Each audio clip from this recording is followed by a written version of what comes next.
On today's Buckeye Roast, we open with the latest Heisman poll and whether any Buckeyes are making moves in the national race. Then, a Week 7 recap, top performances, surprises, and what it means for the title chase. We'll dig into the recruiting fallout from James Franklin's departure and the ripple effects across the Big Ten. Midseason this year, we're going to roll out our all midseason All-Americans and give updates on who's heating up, who's slipping, and which coaches now find themselves on the hot seat. I'm Chris Drew, and this is the Buckeye Roast with Ron and Q right here on Dead Air Sports. Make sure you like and subscribe.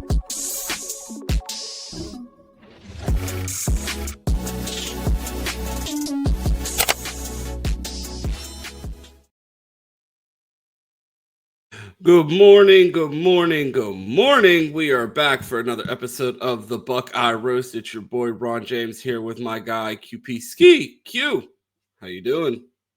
I'm doing all right. Hopefully everybody can see me clearly. I heard the jokes were out yesterday, but blame Mason, man. What am I supposed to do? I can only buy the internet that's available to me.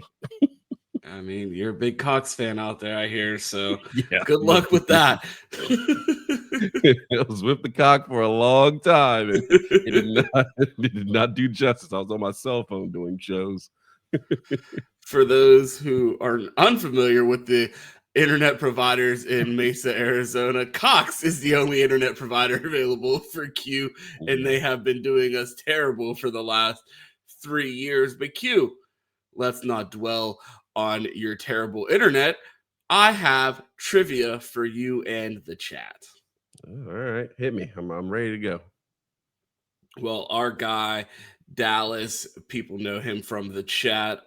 He is the Notre Dame Dallas Lakers fan that has been trolling us on Twitter our entire existence that we've known each other. Yeah. And he made a comment about, I don't know, some Notre Dame nonsense. And someone asked him, when's the last time Notre Dame beat Ohio State? And I figured that would be a great trivia question to start the show. Q, do you know the last time Notre Dame beat Ohio State in a game of football? I actually think I know this. 1936. Correct. And there Q, we go, baby. But it's a two-part question. Ah. Do you know who won the national championship that year? I know who faked the national championship that year. do some transitive property. The railroads were built off of this property. It was so transitive. Who won the national championship? Q, tell the people. That would be Slippery Rock University. Slippery Rock University won the national championship in one poll in 1936. So on this program, we recognize Slippery Rock as the 1936 national champions. And it's like, okay, congratulations, Notre Dame. You beat us in 1936 in a game of football. I'm sorry. Jesse Owens was busy defeating the Nazis. My bad.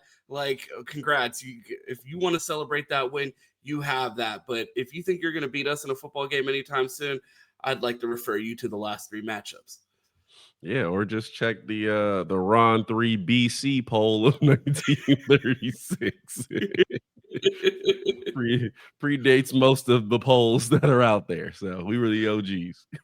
Well, Q, we got an action-packed show today. I don't want to get bogged down in the 1936 championship polls. We have some polls to talk about today, so let's get into it. All right, play the song, man. Let's do it. Yeah.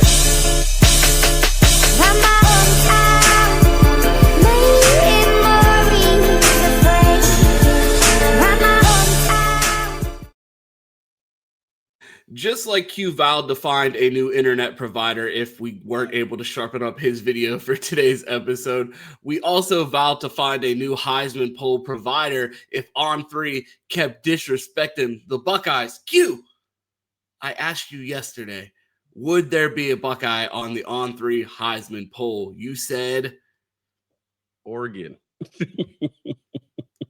Well, surprise, surprise. They got me. Julian Sayin has officially entered the Heisman conversation on the On3 Heisman poll graphic, but that's not the story here, Q. Reuben Bain moves up to number 3 from number 7 after a bye week. So, Q, I just want to get your thoughts on Reuben Bain's impressive performance during the bye week that warranted him jumping 4 spots into the number 3 spot. And I'd also like your comments on who he replaced at number 3. Ahmad Hardy. I almost forgot his name. The best running back in the country, allegedly. Oh my God. Honestly, on the On3 Heisman poll, if I didn't see the most unserious accusation that I've made that probably is worse than some of the JFK accusations, then I would probably take this a little more wild, but I'm still trying to calm down from that. But after a bye week, Reuben Bain clearly went off in practice and threw for another 5 touchdowns along with 5 pick sixes to move up to number 3 and replace Ahmad Hardy, who actually played football this week and didn't play too well. And I told you when he lost, he was going to be off the list. Obviously, Carson Beck played well in practice as well. But I told you, you win a big game, you're up at the top. Indiana won a big game this weekend, and guess where their quarterback is? Number 2. I mean, I feel like that's the recipe. I don't know. With the look here, the way things are trending here, Q, all Julian Sayin needs to do is beat the team up north, and he's going to win the Heisman. Yeah, the last game of the season. You last data point. You know what I mean? Lasting impression. Everyone's going to be watching the game. If Julian Sayin goes out and balls out against the team up north, I feel like he wins the Heisman. There's a strong possibility. I am actually maybe the most shocking thing is that Dante Moore now took the Reuben Bain spot and is stuck at 6. I would have swore they would have knocked him right off the poll. He would have been down there 45 after losing because that's all it takes. Well, I mean, we see 2 Miami Hurricanes on this list. I'm just wondering why, if Ole Miss's backup quarterback is at 5, why their starting quarterback isn't at least at 4. So serious, man. This poll is so ridiculous. Dude that doesn't start is in the Heisman poll. It's just insane. I believe Lane I don't know if Lane's officially named him the starter, but he is the starting quarterback. He currently plays, so he's got a good chance. If he can hustle up one more big time game, the SEC schedule, they got 42 teams in the top 10, then he's gonna have a chance to really win it. He can win it in week. The world is officially healing, though, Q. We have Reuben Bain in the top 3 of the On3 Heisman poll. Haynes King at number 10. And my theory is holding true. Jada Maeva goes out there and beats the team up north. Now he's on the list. Yeah, balled out this weekend. So On3 poll continues to set the standard for college football information, and them and the college football nerds and passing stats definitely just paved the way. So you really know ball. Those are the 2 things to follow. Hypothetical for you and the chat. Heisman voting ends tomorrow, and you have a pick. Let us know in the comments, who is your Heisman right now through 8 weeks, I guess? That's a good question. I mean, it's hard not to go with the man at the top of the. I think Ty Simpson has played extremely well. So I think he's been balling since even in that loss at Florida State. So it's hard for me not to pick him. I've given him a lot of credit. It's hard not to pick Reuben Bain because he's had such an outstanding season, the best defensive player ever to touch a blade of grass, whether in the Pro Bowl, or even on Mars, as we talked about before the show. He's definitely up there. Yeah, I would say, I mean, Fernando Mendoza, if he didn't throw that pick 6, that was one of the worst throws I've seen this season. Hit the DB in stride. I might give it to him because we're very high on Indiana right now. But I would probably go with Ty Simpson right now. There may be somebody I'm forgetting, but I'd probably go with Ty Simpson right now. Yeah, you are forgetting, and their name's right in front of you. The Heisman through 7 weeks is absolutely Haynes King, and it's not even close. The most electric player in college football. You got a running back playing quarterback. He just makes it happen. He's one of those quarterbacks. Like, remember, like when Tim Tebow came into the NFL, and they're like, I don't know, man. There's something about it. It's like, yeah, I know he's terrible for 3 quarters, and magically when they start playing prevent defense, it goes crazy. I'm like, it's not that crazy of a concept here to see what's going on, but hey, he's winning. And I feel like that's what we're watching with Haynes King. I was in a Miami space and I heard someone say, what's Georgia Tech got to do to get some respect? Why aren't they in the top 10? We may not be in the top 10 of the AP poll, but Haynes King is in the top 10 of the Heisman voting, right where he belongs. But I mean, I feel like they need to take that 0 away from his ranking and just make him number 1 on this poll where he belongs. Yeah, we got a lot of ties in here. You can just move it to T1. We got 2 T1s, 2 T6s, and 2 T8s. Because do we need the 2 T's Heisman poll? That's what I'm saying. We just need T's down the line. Just we only need 5 spots to just tee them all up to be the same, because apparently they're inseparable. Which the fact that they have a T on here for ties is the most ridiculous thing. That's so unserious. Like, what are we doing? That's what I'm saying. Like, how spineless are you that like you're making a made up graphic? Oh, actually, you want to know why there's ties? I'm stupid. They take boats over there, and that's how they. This is a legitimate poll. They actually vote there. You know what they should do? They should call 2 T's for the tiebreaker and let me decide. Let's get these. This is America. We don't do ties around here. No, seriously. Unless you're the Dallas Cowboys. Okay. On 3 never ceases to amaze. Yeah, enough of this poll, but hey, they got to keep their spot. We brought in a potential new Heisman poll last week to let them know we meant business. We brought the MGM Heisman actual betting odds instead of the On3 poll, but I like this graphic. So now that we have a Buckeye on here, they're safe for another week. Yeah, we'll see what they. We'll see where Reuben Bain is next week. Probably put him next to the trophy. Probably put him holding the trophy at the top. The way this is trending, you know, like some years they'll have like 5 people in New York, some years they'll have 3. They might just tell us like week 9, only Reuben Bain's invited to New York. Don't even waste your time. Like, we don't even want pictures of Reuben Bain with everybody else before the Heisman ceremony. Just him, a week long's worth of pictures. Tell you, must watch TV every week. Even on the bye week. Bye week, you move up. That's craziness, bro. We didn't even play football and moved up 4 spots.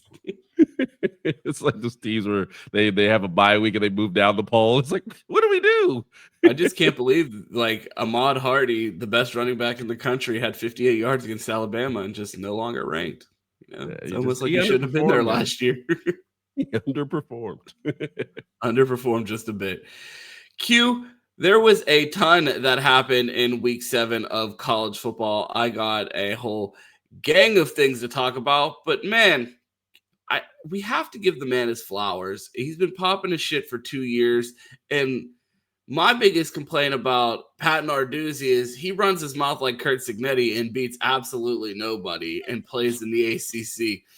Curt Cignetti goes out and beats cokehead Dan Lanning, allegedly. He beat them officially, allegedly, on cocaine. Not him, Dan Lanning. Adderall.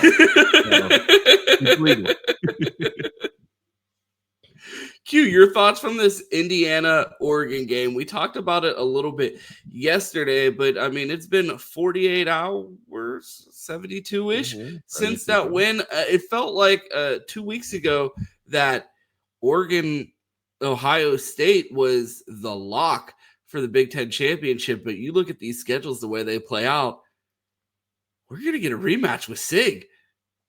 Yeah, I mean, it's pretty crazy. Yeah, I went, like I said, that was a game. That was my marquee game when I went out to watch ball, and I was thoroughly surprised by Indiana. I mean, like I said, if Mendoza doesn't throw that pick 6, I mean, that game doesn't even look respectable on the scoreboard. Like, they actually went to Oregon, which is a tough place to play. I mean, obviously we found that out last year with a little bit of a better Oregon team, but it's a tough place to go get a win, especially we talked about Chris about the travel on Friday. So you got to go all the way across the country, play these guys and what a 4 o'clock game so much and find a way to get a win. And not only that, they outperformed. They made Dante Moore drop 6 spots 6 spots in the Heisman poll, as we just seen from On3. Like, they were all over. They sacked him. Like, they just looked a lot better. And a lot was said about Indiana's offensive line. Like, boys came to play. So I was thoroughly impressed with Curt Cignetti. And again, like, if they throw him some serious money, like where could that program be? You think about where that program was, what, 2 years ago? Absolute laughing stock. He gets to the playoffs last season. This year, he's at the number 3 spot. I mean, you look down, and I'll check out the schedule in a second, but you look down at the schedule, and you're like, pretty much you're a lock at this point, probably to make the playoffs. There's really no one else in the Big Ten, and you don't see Ohio State until the Big Ten championship. So as long as you really don't blow it, you're in a good position to make a run, just like Penn State did last year. They're probably in a solid position to try to make it to that Final Four and try to get a bid to a natty. I don't know if they're that good. We'll see if they can stay consistent, but that's a real squad over there. So all the flowers are Curt Signetti and the PSAC. It felt like the preseason, everybody's favorite preseason question was who's going to be this year's Indiana. And I don't even know if we could say it was Indiana, because this year's Indiana is better than last year's Indiana. And I don't think anyone saw that coming. And the big talk before the season was, oh, they don't have that easy schedule that they had last year. And they're like, what schedule? They go out to Autzen and punch Dan Lanning right in his big stupid face. And should we have seen this coming, Q? We watched this man jump into a poll with a recruit that flew a week later. That the Bozo radar should have been pinging at high alert. How did we not see this coming? I mean, I don't know if I relate that to losing a game months and months later when the guy's actually on the team, but it's not good. It's not good for your PR. But it's not about that's the reason why they lost. We should have been taking him less serious as a coach after that. You know what I'm saying? Like, we should have known, like, the fraud meter should have just been going off before this game when we know Cignetti coached in the PSAC, so we know he's a real one, certified. You know what I mean? There's no wavering from that. Dan Lanning, he had us fooled. He had 1 or 2 cool videos, and then he just goes on a bozo campaign all off season.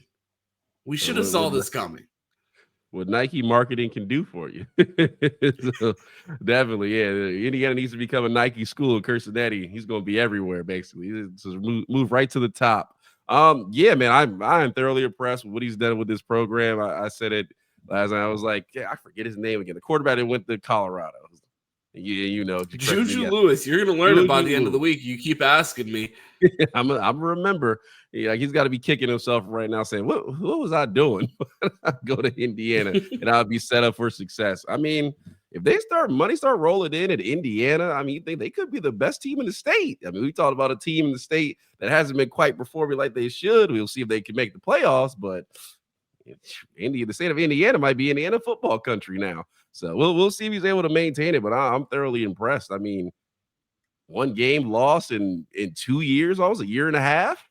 If you said he was going to have 1 regular season loss and a playoff run, you would have, bro.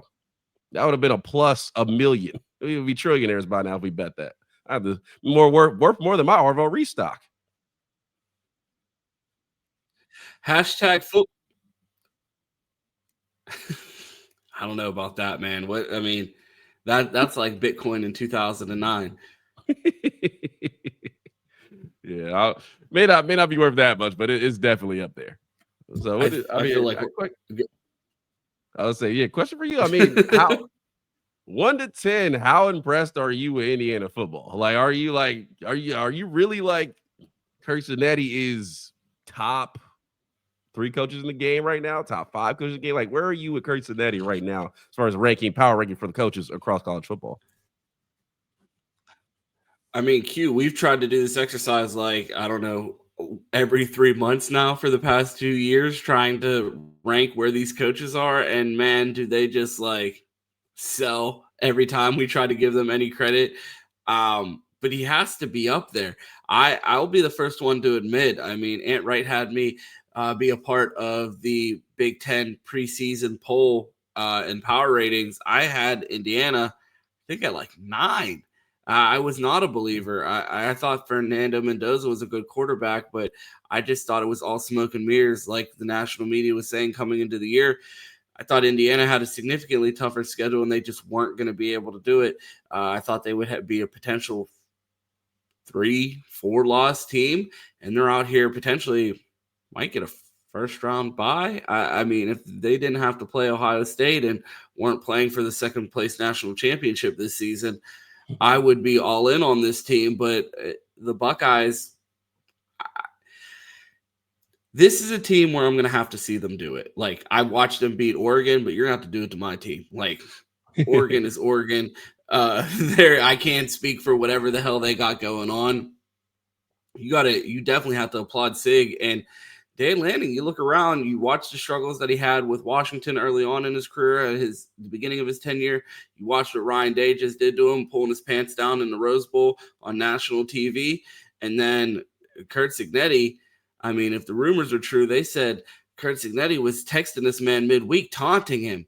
And I mean, if you're doing that already, like, you already have Ryan Day embarrassing you. Now you have Curt Cignetti dancing on your grave. Things are looking spooky for Dan Lanning, and you just have to be a believer in this Indiana program, because a week ago, people were talking about Oregon being the second best team in the country, me included. And to see Indiana go out there and beat them, you have to acknowledge what they're doing, the physicality of their defensive line out there. It looks like, I mean, it's clear that the Big Ten has become the standard in physicality in the sport, whether it be size, strength, or speed. The way you look at these teams, you have back-to-back national champions, and you see what Indiana is able to do. They have an 8% blue chip ratio, and they're still out there putting out one of the most physical defensive lines in the country. So, I mean, you just have to give Sig all the credit in the world. And, you know, he's doing something that we've asked a lot of people to do, and they haven't been able to. You just watch James Franklin get fired for not being able to win the big game.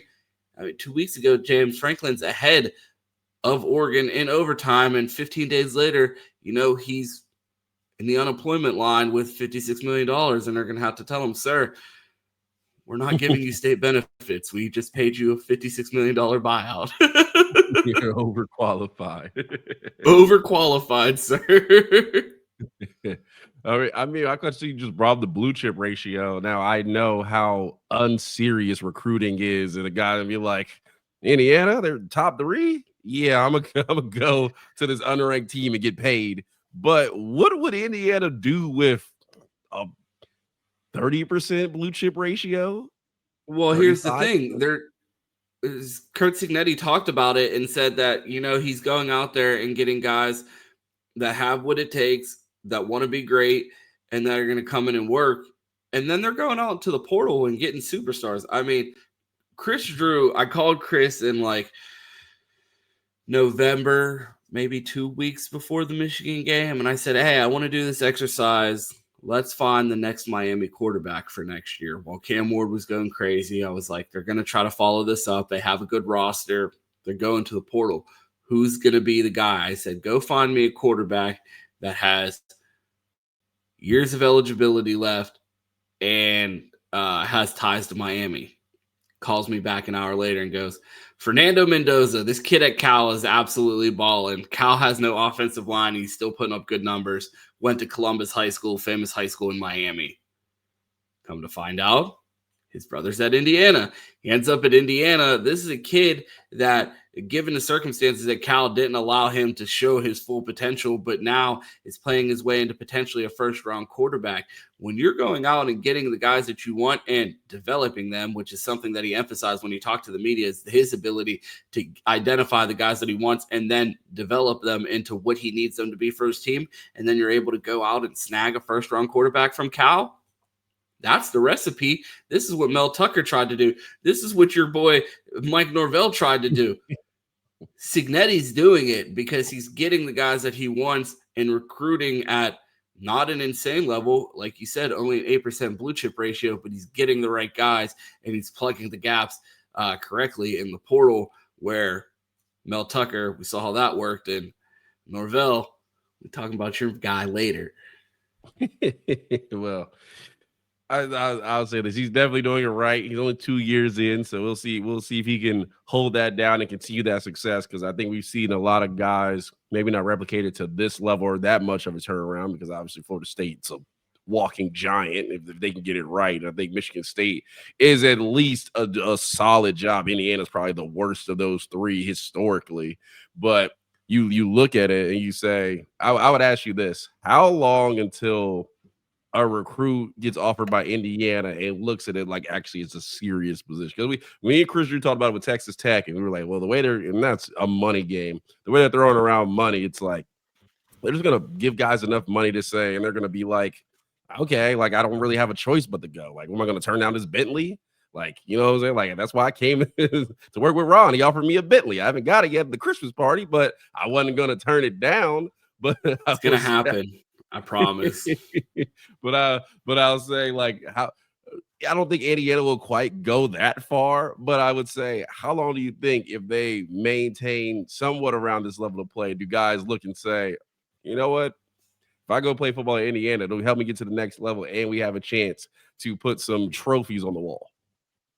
I mean, we're already seeing guys consider it. We talked about it yesterday. Juju Lewis was recruited by Indiana. He has multiple official visits that he took at Indiana. So that's a guy who has a high pedigree as a quarterback. He's at Colorado right now, but I mean, that was the top quarterback in his class before he reclassified, and he was seriously considering Indiana.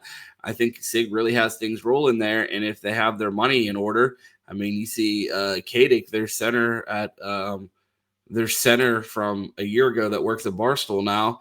He said he made $300,000 as a starting center at Indiana. So, I mean, that's some decent money. I don't know how much. I mean, I don't know if you're winning a national championship paying all your offensive linemen $300,000, but I think that's a nice start.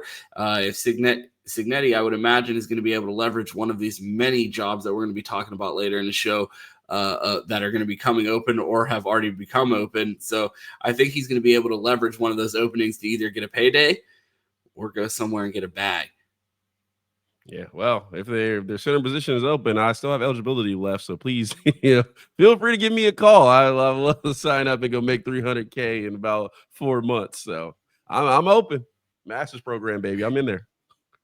If you're cool, we are going to move on from the Hoosier roast and talk about some other national games. Q, Texas A&M, a team that is starting to catch my attention as far as someone that needs to be taken serious as a team the Buckeyes could see in the playoffs.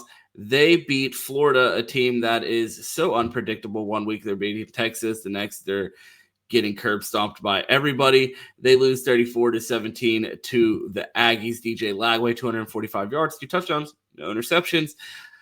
This Florida team looks destined to fire their coach. Were you impressed with this win, given the talent level of this Florida team? Were you impressed by Mike Elko's Texas A&M team getting it done here against Florida?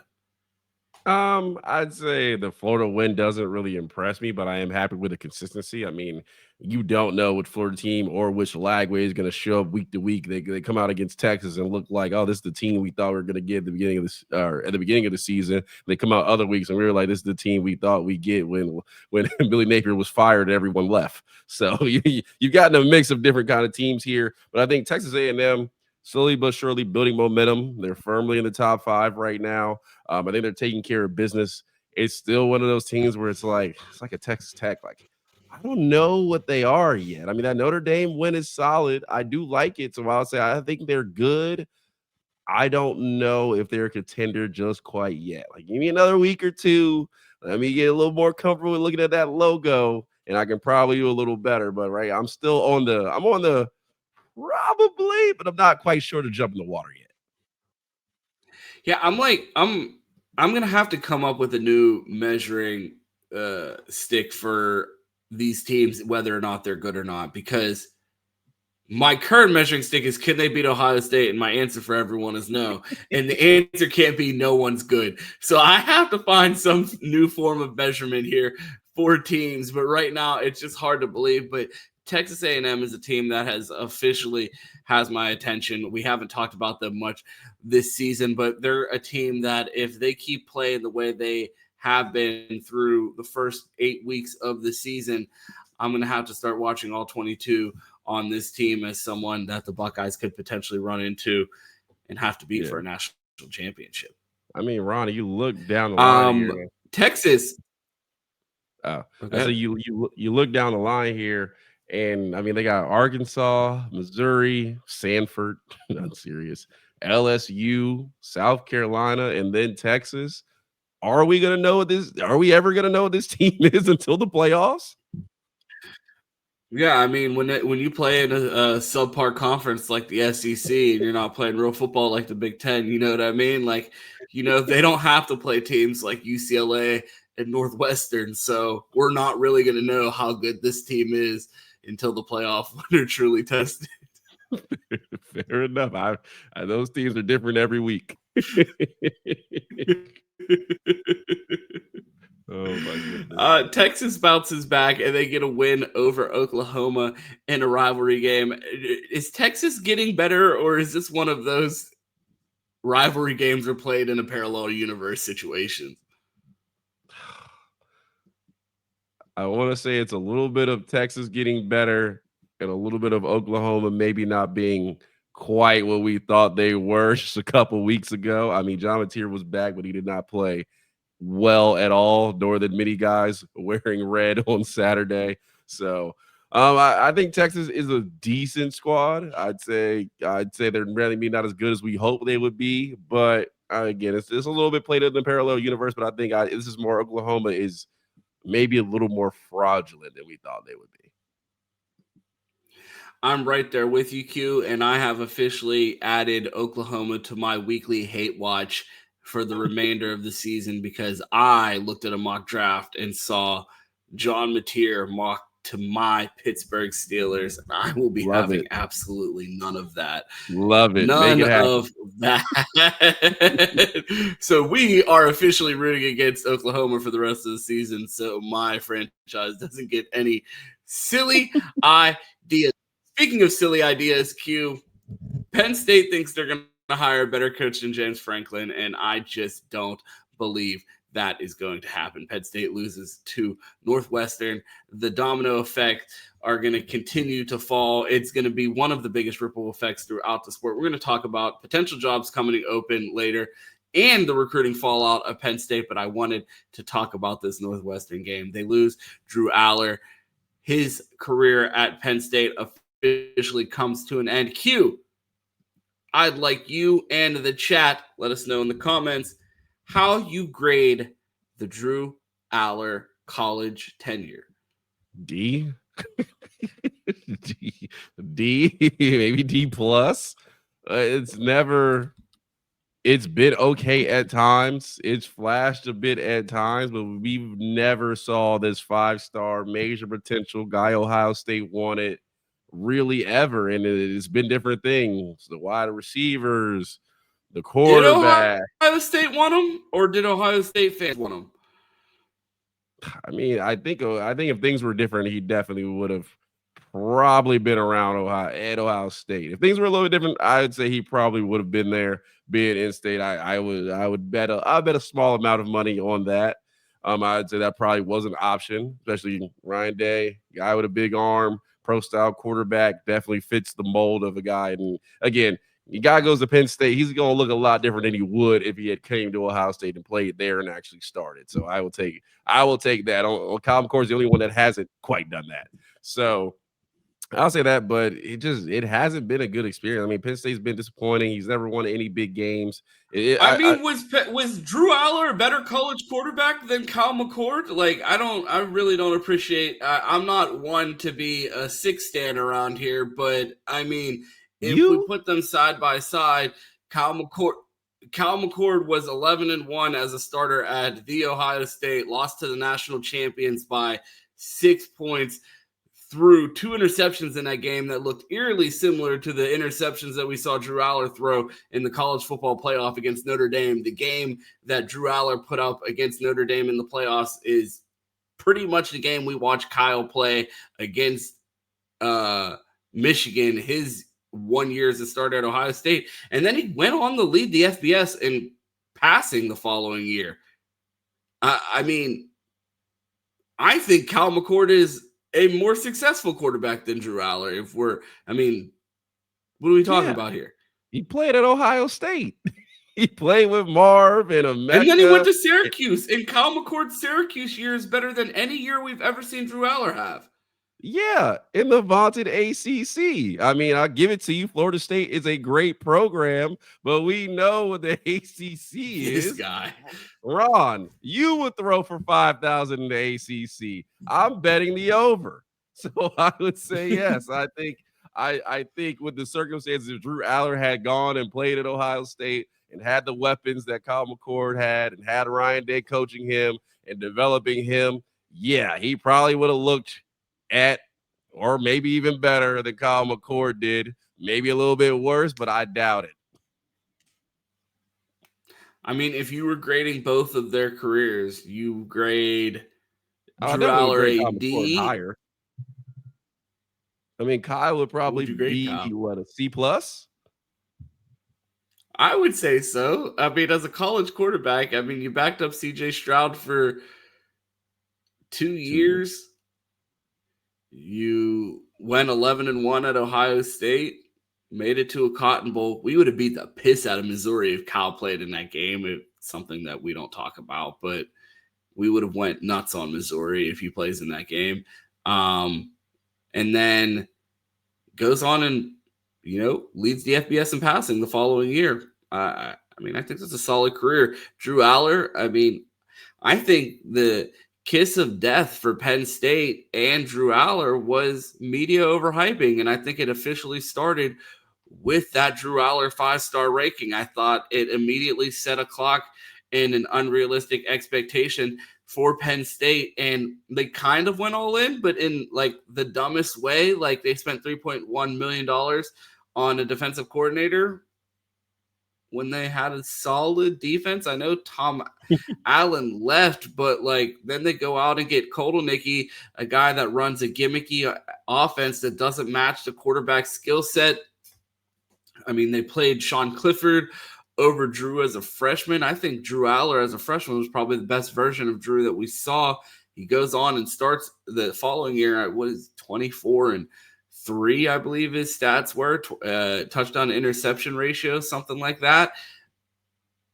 It just felt like this guy that we heard all of these things about never put it on film to beat a big team. We never saw the Drew Allar game where they won a game because of Drew Allar.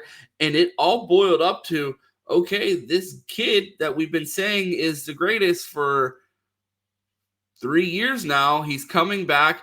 They went and got Ohio State's defensive coordinator. We went and got him, Kyle McCord's wide receivers. Looked better with Kyle McCord. I'm just saying.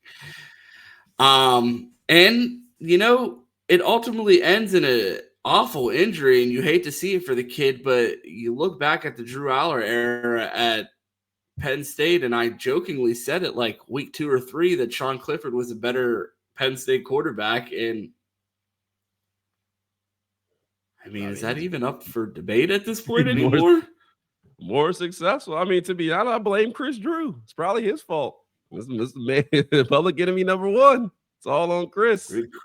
Chris cursed him. I mean, you could argue that. I mean, I don't want to get ridiculous here, but I mean, you look at some of the Penn State quarterbacks in the last 15 years. Drew Allar probably came in with the highest pedigree.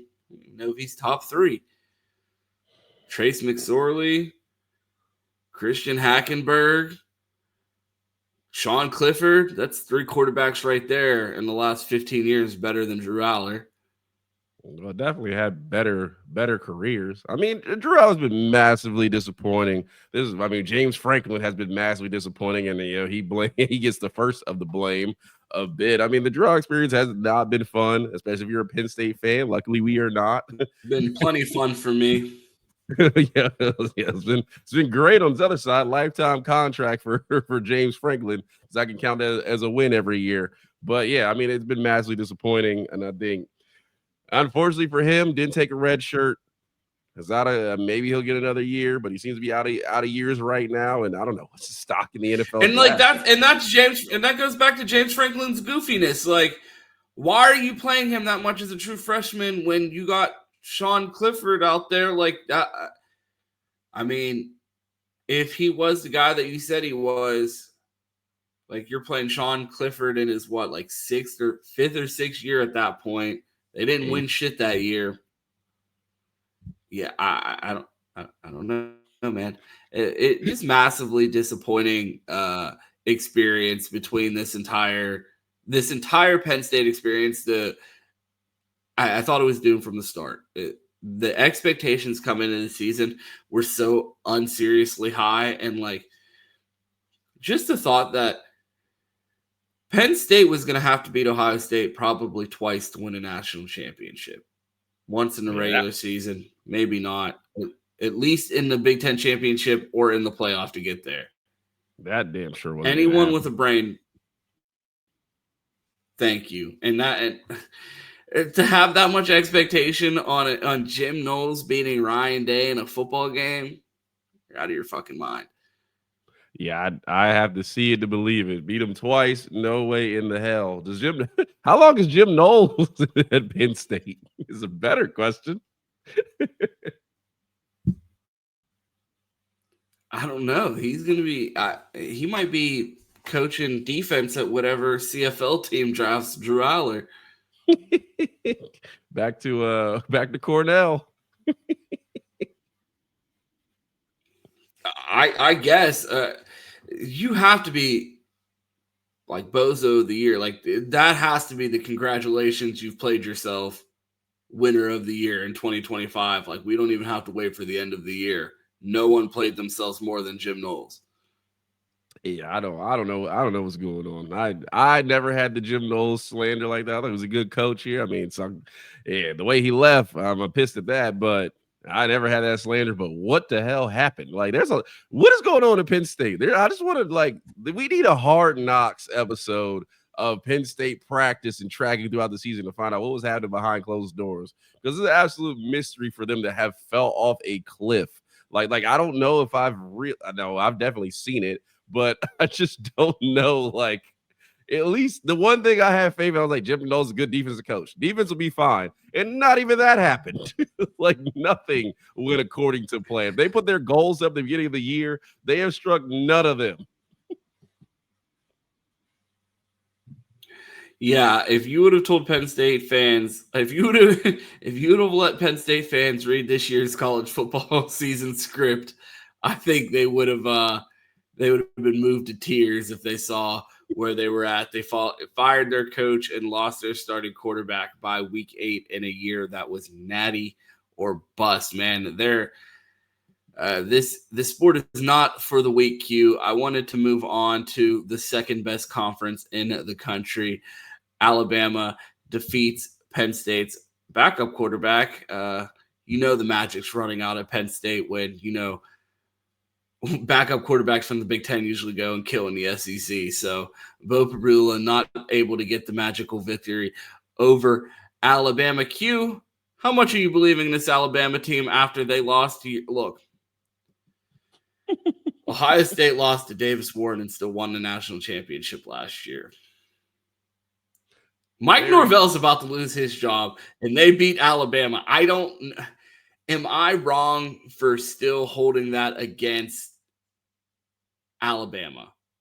Yeah. Is that just week 1 jitters, or does everyone stink? No, honestly, the same team week 1 is not going to be the same team week 8 or 10 or whatever week you're in. I think this Alabama team has found their footing. I think that win against Georgia basically submits them probably at the top of the SEC right now. I mean, I still don't know what to believe of Texas A&M. Still don't know what to believe of LSU, who's the immovable object out there. They're going to stay right where they are. Still don't know what to believe of Ole Miss. So, I think Alabama is as close as we get to normalcy in the SEC, because I think they're going to ride that wave out, end up with a bye in the playoffs, and maybe we'll see them against Miami as a 3 seed, maybe possibly, or a 4 seed, seeing Ohio State. So we will see, but I put full stock in Alabama right now. I am a little worried about their defense, but outside of that, I think they're doing just fine, and I think they're going to be a good team by the end of the year. It's somebody, if Ohio State was to see them, it definitely would be a game. Q, we have been talking about national college football for 45 minutes, and we still have 4 more games before we get into our next topic. So I would like to speed run through these. Georgia over Auburn. Hugh Freeze on the hot seat after this one. Jackson Arnold stinks and led the team in rushing. Thoughts on Auburn, Georgia? Kirby got saved, and the SEC refs absolutely cheated, and Georgia should have lost. That's all. That is all. Great take. Great take. Absolutely cooking there. Did you just clap? Did you clap? Yeah. I was applauding your amazing take. Michigan loses to USC. The fans are having an absolute meltdown. Let's check in on the Michigan fan base. And the last thing, I watched TJ's show last night, Johnny, and TJ was going on and on and on about, it's like they knew our signals. It's like they were coming right at us, like they knew what we were doing. And I paused, and everybody thinks I'm crazy. That's not good. But why is Chase Herbstreit on the team? I mean, you can't sign steal anymore. They use the radio. You can't steal that. And the catapult thing, the cloud sharing with the practice videos that OSU tapped into, but that story went away. That just disappeared. You can't, that catapult thing's gone now as well. So how else is Ryan Day going to cheat? I know. Let's put Herbstreit's boy on the team. What's he doing there? He's not going to play. He's never going to see the grass. They'll put Warren in before they put in Herbstreit. What, in education? Go to Northwestern. Go to MIT. Why is he at Michigan? Why? That is a good question. Why? What's he there for? It's not an education. He ain't playing ball. So what is he there for? And then you look at the Oklahoma game and you look at the Southern Cal game. TJ's right. It's like they knew what we were doing. It's like, oh, okay. So maybe I am crazy, conspiracy theory. But yesterday, is there foil at the under that Michigan hat? Like, is it lined with foil right under it? I just want to know. Yeah, so that's where they stand in Ann Arbor currently. Not much to talk about there. They are currently spiraling. Oregon, Ohio's finest, leads the Pitt Panthers over your Florida State Seminoles. Mason Heistel is the new hottest name in quarterbacking in the sport. True freshman balling out at Pitt. Ohio's very own. Q. Is Norvell out of there? Nah, he'll ride the wave, baby. Don't worry about it. It's just slow start for a fast comeback. We'll be fine. We have not talked about Coach Prime all season. He gets an upset over Iowa State. It feels like a lot of people are quick to criticize Coach Prime, and he's not in the most ideal situation at Colorado. He gets a big win over one of the biggest names in coaching in the sport in Matt Campbell. And I don't know. It just feels like it's not getting its proper hype. Like, this is a name that people are floating with. Like, I'd want this guy coaching my team, Matt Campbell, if you could ever get him away from Iowa State. And it's like, you guys tell me every week that Prime sucks and he's just a mascot for a program and he was carried by his kid and Travis Hunter, but then he just beat this guy that you're telling me is the best in the sport. And then they're like, oh, you don't know the game. He has this out and that out and blah, blah, blah, blah, blah. I'm like, all right, call a spade a spade. Like, I don't know. It just feels like there's no consistency when you talk about certain coaches in the Big 12. One of them's the greatest of all time and the other one, I don't know. Yeah, I've never really been on the Matt Campbell train. I think if he was that good, he wouldn't be there anymore, and he's been there a while. So you know what, Oregon, go get Mike Gundy. he was at Oklahoma State too long. Speaking of unimpressive, Q, Arizona State sucks. The floor is yours. God, don't you need to say? Speak for your hometown team. I blame Chris because Chris' former squad developed Jeff Sims, and he absolutely is terrible. So, yeah, I'm putting this one on to him, but a chance to bounce back against Texas Tech next week and light the city on fire. So we'll update you in the week there.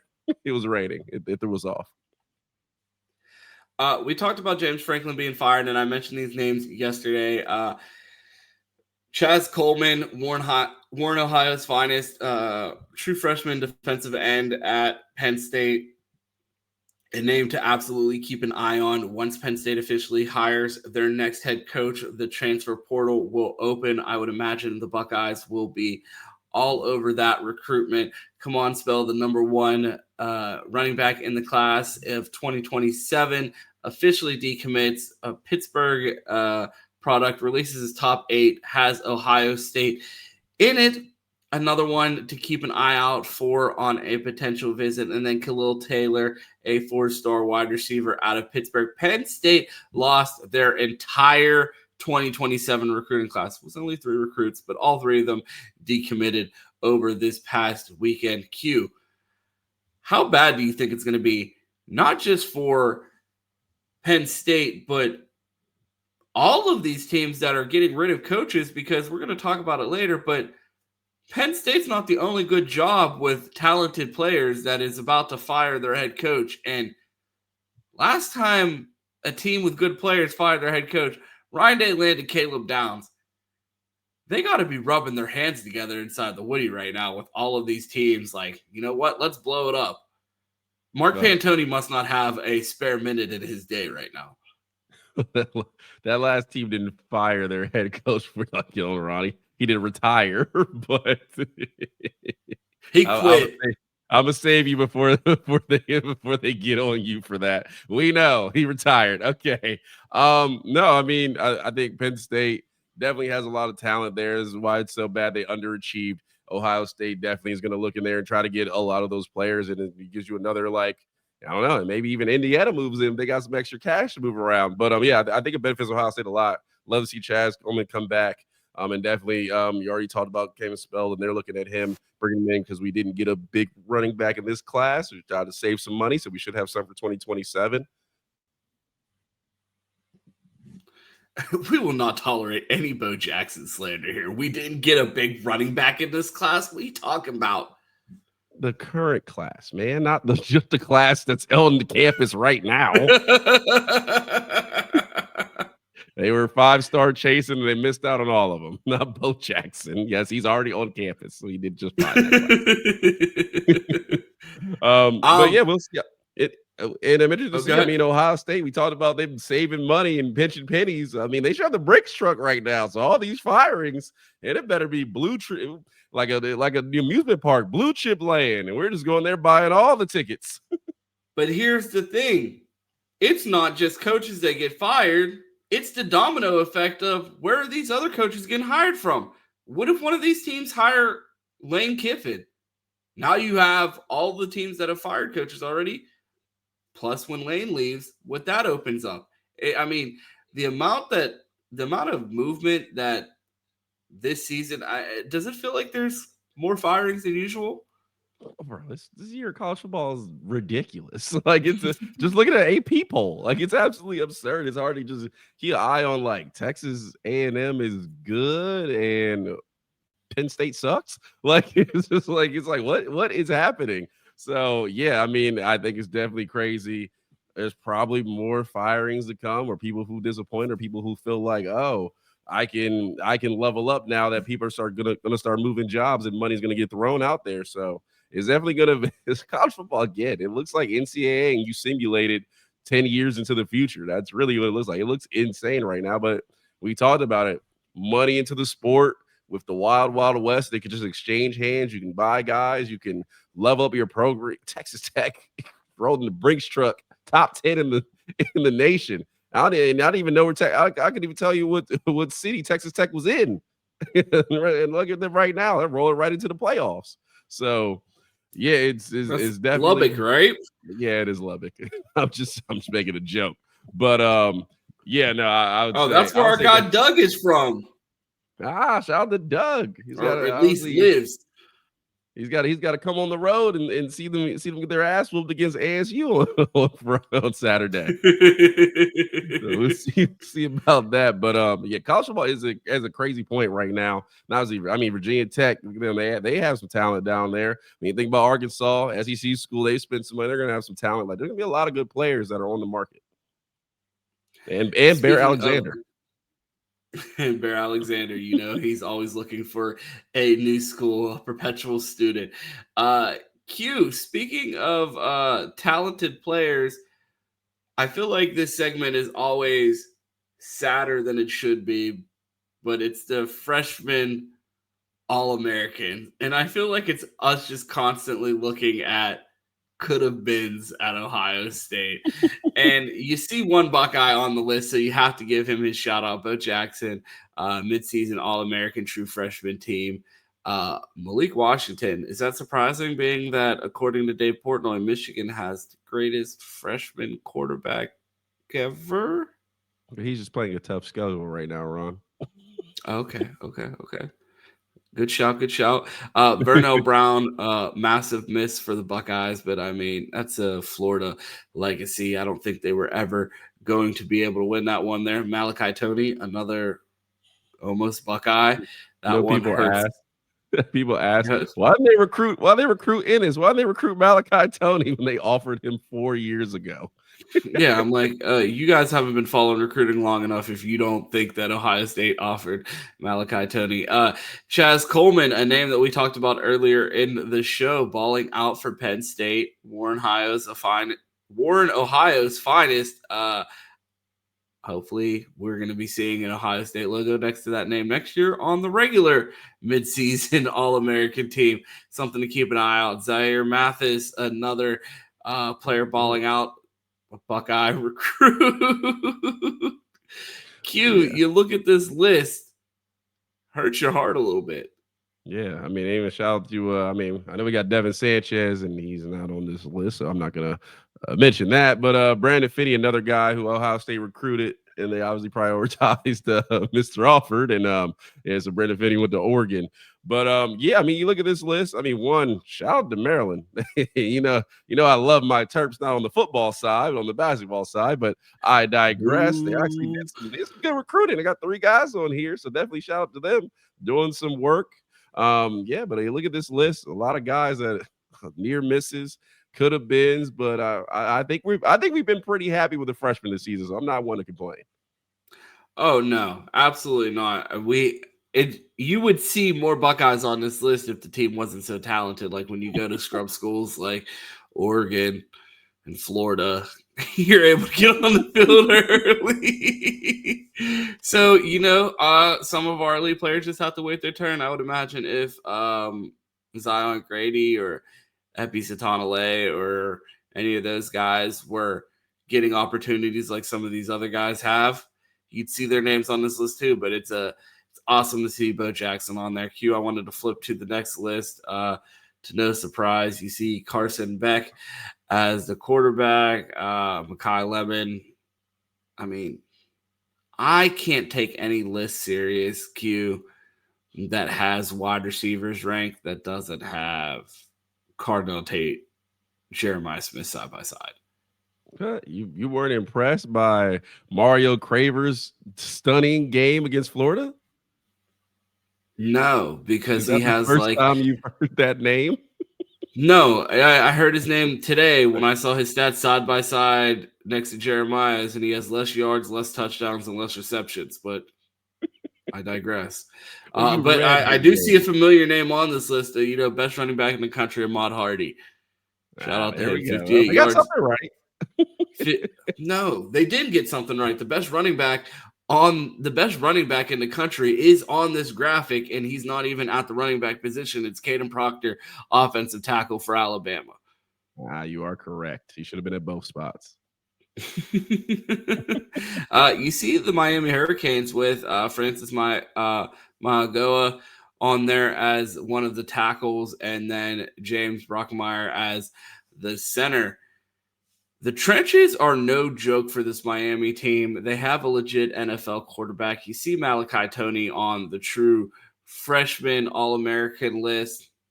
and I'm sure you're going to see allegedly the best player in the country when we get to the defensive side of the ball.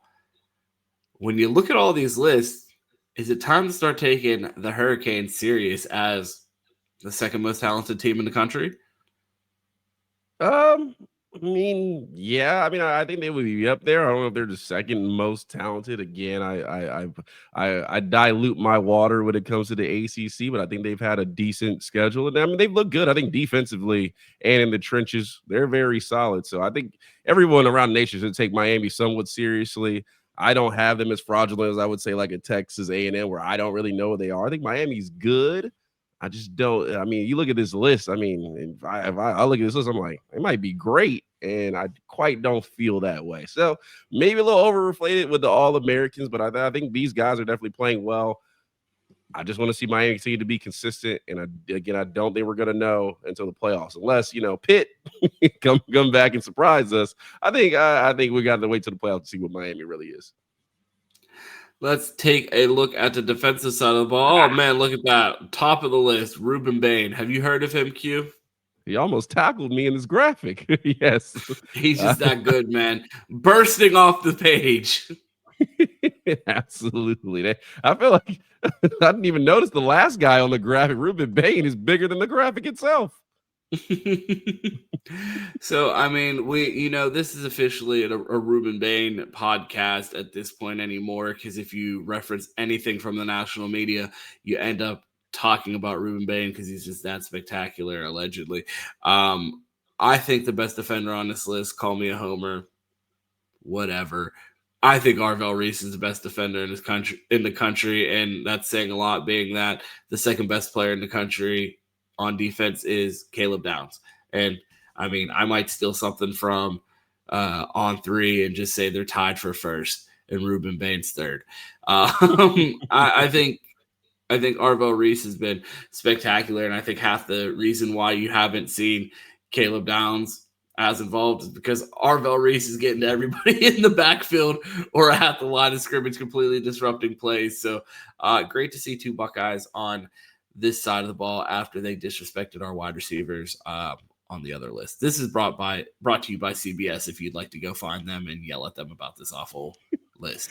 Yeah, I mean, I'm a little upset not to see the Caden Curry on this list. If there's guys playing better than him right now, I like to see it. I guess Reuben Bain is the All-American, but anybody else, I'm going to have to go watch him play because I think Caden Curry's playing as good a ball as we've seen across the country. Yeah, can't have everybody on this list, but I don't know, knock a D tackle off because he definitely should be up there. And again, I just feel like I don't know if I've seen anybody play better than our two corners. I just feel like they're just not going to maybe end up with enough interceptions to make any of these lists, but it's really hard to tell me, like, at least one of them don't belong. I mean, Jermaine Matthews, All-American day on Saturday, close to the ball. He has an interception. I mean, they can't put our whole defense on the list, Q.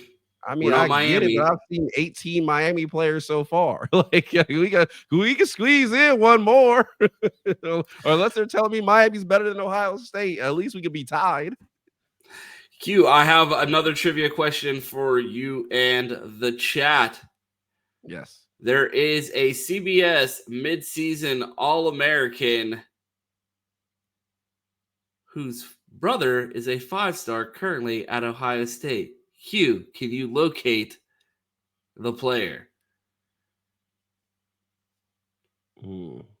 Repeat that question one more time. I got confused. There is a player that is on the CBS All-American midseason list whose brother is currently a 5-star at Ohio State. Can you identify that player? Mansour Delane, cornerback. Correct. Right there, LSU. Cornerback LSU, his brother Fahim Delane, 5-star safety that we anticipate seeing on the field next year. Q, I've had enough of these lists, not enough Buckeyes for my liking. I will be in the market for a new All-American list because I don't trust CBS. Buckeye bias. Yeah, where's the On3 list? Even worse. Before we get out of here, Q, seats are getting hot around the sport. James Franklin has already been hired. I wanted to ask you, if you were the athletic director at Penn State, who would you hire as the next head coach? Would you go out and get Matt Campbell, fresh off a loss to Deion Sanders in Colorado? All right, I'll go get Bill Belichick before I get Campbell. Doesn't that seem like a fit? Bill Belichick to Penn State. I was thinking about that earlier. I mean, I know he's having a terrible season at UNC, but it just feels like a fit to me. It just feels like something that could belong. You think Jordan is a central Pennsylvania type of girl? yeah, I can see that. Good. I mean, that's a great question. I don't know, man. I mean, Fran Brown maybe I think would add some spice to that job. I mean, I think that's the kind of, I don't know if he would go there, but that's a guy I would definitely look at. We're talking about Central Pennsylvania. What about seasoning and spice gives off Central Pennsylvania gives off Fran Brown? I don't know, Ron. James Franklin was too much personality for them, and that man is a fucking mayo sandwich as far as excitement. Like, Fran Brown is not going to Penn State. I'm just saying, sometimes you gotta go bold, man. You gotta go full Fresh Prince. You gotta get a guy who's complete, he completely fits out, and that could truly change your program. I think they could use a little spice down there. I mean, if I'm coaching, that's a guy I look at. I mean, I don't know who's the hot coordinators in the game right now, because that's where it goes. It's going to be a hot. Yeah, but I mean, it's a kind of a step up for Hartline as of right now. Let's see what he can do as a offensive coordinator. If I'm Penn State, and see what he can do as offensive coordinator a little longer, because that's the trend. You get an offensive guy or a defensive guy, you build around that. I mean, it's tough right now. It's like, I don't know. I feel like I could throw some names. It's almost like James Franklin's a better coach than almost all of the options available. He feels like the better fit. It's like, who is really a fit? And so, I mean, I guess Matt Rule coached there. I mean, he played there, so he's a guy. I drop that on the timeline tomorrow. Like, you know who Penn State should hire? James Franklin. How to make $100 million in a week. Get fired, get bought out, then get rehired because there was no one else. I don't know, man. Dave Portnoy? I don't know. If they end up just hiring James Franklin back at like half the salary, did they win? You know what they should do? Wait till Sherrod Moore gets fired, then go hire him. Does that not seem like a fit? I mean, only if the athletic director is trying to get fired. It's Rob Morris. He's like a fit at Penn State. I'm just saying. Q, we have 5 jobs that I think may come open here before the end of the season. We have Billy Napier at Florida, Hugh Freeze at Auburn, Mike Norvell at where's he coach? That's not gonna happen. He'll be there. Okay. Don't worry about that one. Your guy Bill Belichick at North Carolina and Luke Fickell at Wisconsin. Q, if all of these jobs become available with the already available jobs in Penn State, Virginia Tech, UCLA, UAB, and Oklahoma State, what's the best job? I mean, I think it's easily Florida State, man. I think Florida State is easily the best job, the recruiting platform that they have down there. They have money. I mean, clearly, if Mike Norvell can't get it done, there's plenty of people who feel like they can down at Florida State. So I would say that Saudis can. Yeah, roll them in. Let's get the money going. So I feel like Florida State is definitely a good job.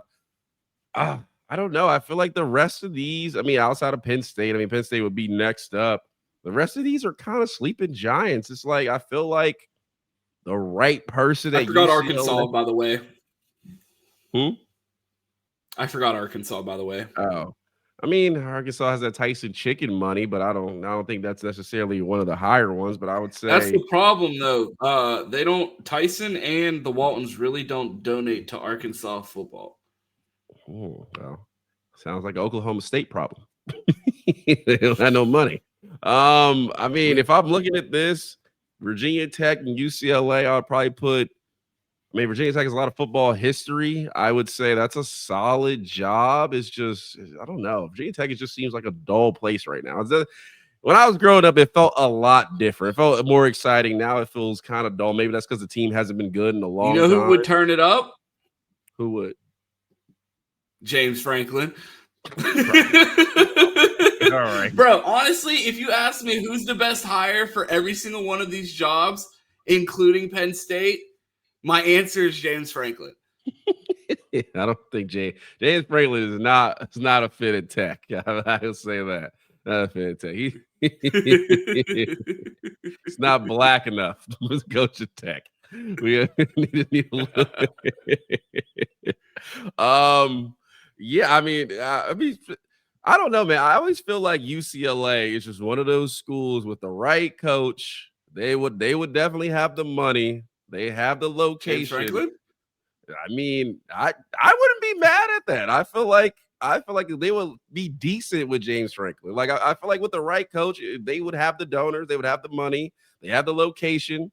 Like it's a nicer place than UCLA. I mean, you're in the trenches. You go the wrong way at UCLA. I mean, at USC, you end up in the hood. UCLA, you doing all right. So I feel like that is a sleeping giant, and we've seen Chip Kelly do some things there where they've been decent. But I feel like with the right coach, the right boosters, it'll be another one of those sleeping giants. Another sleeping giant that I wanted to bring up, North Carolina. If they fired Bill Belichick, you know who I think I could really turn up North Carolina? Jordan? James Franklin. Phil Jackson? Is he still around? Q, I don't know, man. I look around the country. I see all of these jobs. I'm not entirely convinced that many of them are going to find a better coach than James Franklin. If you look, I mean, it seems like the name that we're hearing the most with Penn State is Matt Rule.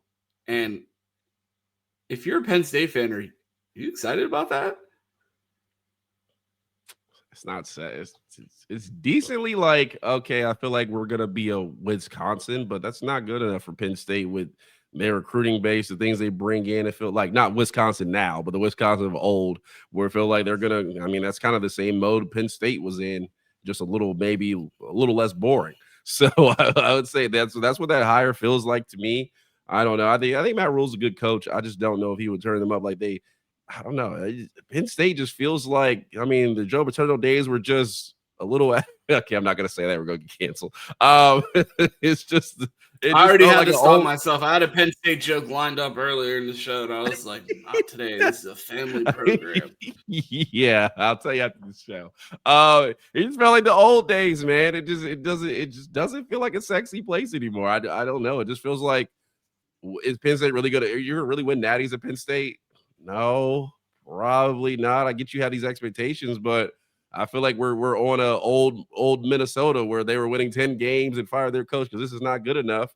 And the next coach could be worse. And then you're going to be even more pissed. Like I just don't know how many people are lined up to go to Penn State right regardless of who they hire.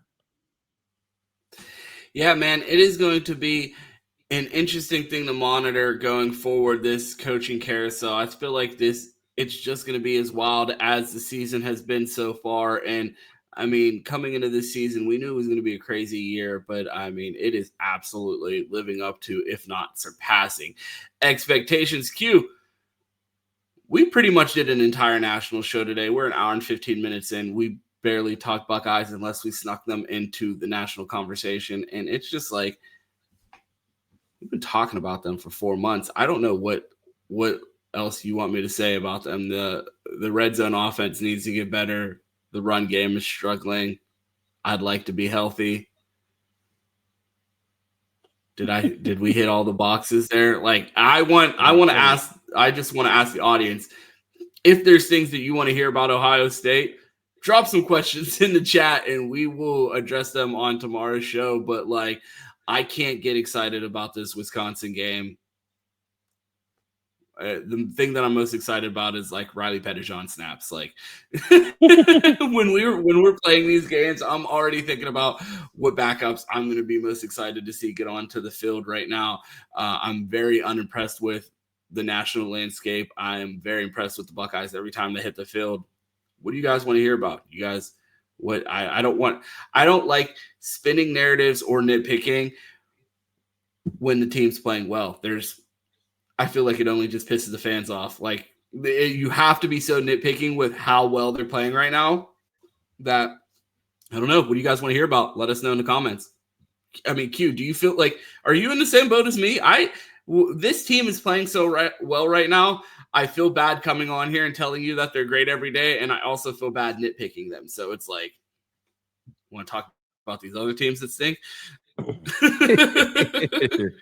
I mean, it's good to talk some national ball. I say I'll get to watch the all 22. We'll talk about it a little tomorrow, but that'll be our recap tomorrow.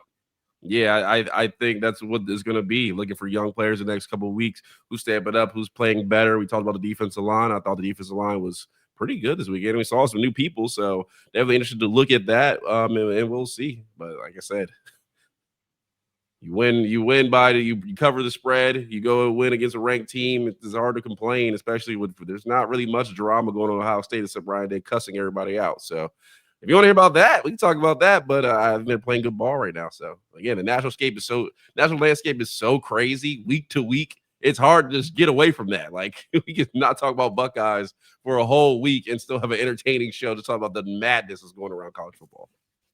Well, I mean, I really don't have that many more Buckeye topics, so it's time for us to get out of here. But I did want to ask you about one other team before we got out of here.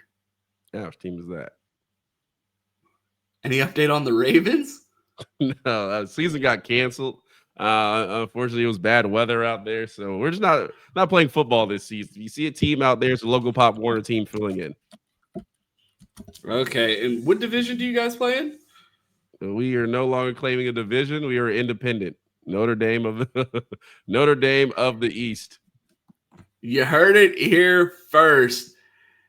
The Steelers have officially run the Baltimore Ravens. Not only did they run them out of Cleveland once, they ran them out of the division. So, wow. Holy hell, I'm looking at your schedule. 1-5.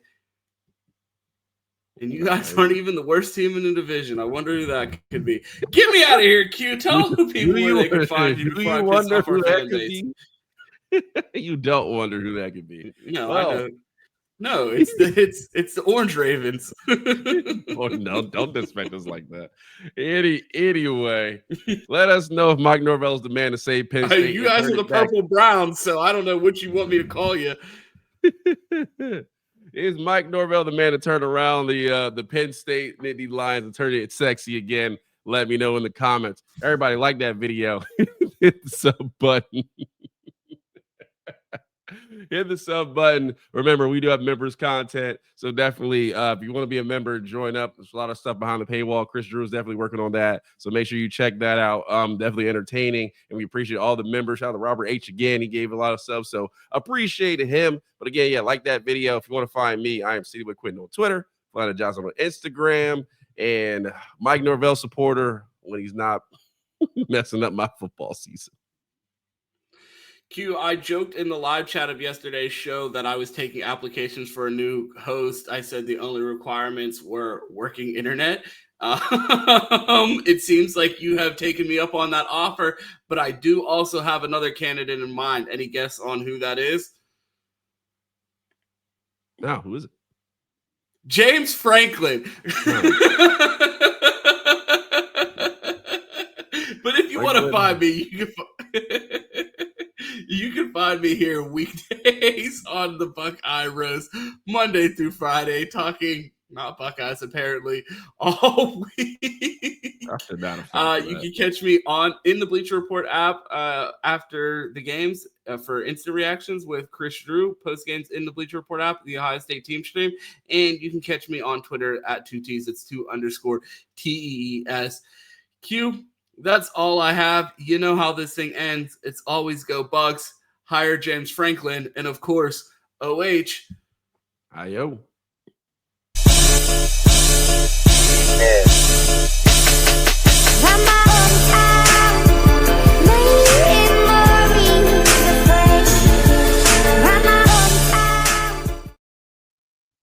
And the last thing I watched TJ's show last night, Johnny, and TJ was going on and on and on about, it's like they knew our signals. It's like they were coming right at us, like they knew what we were doing.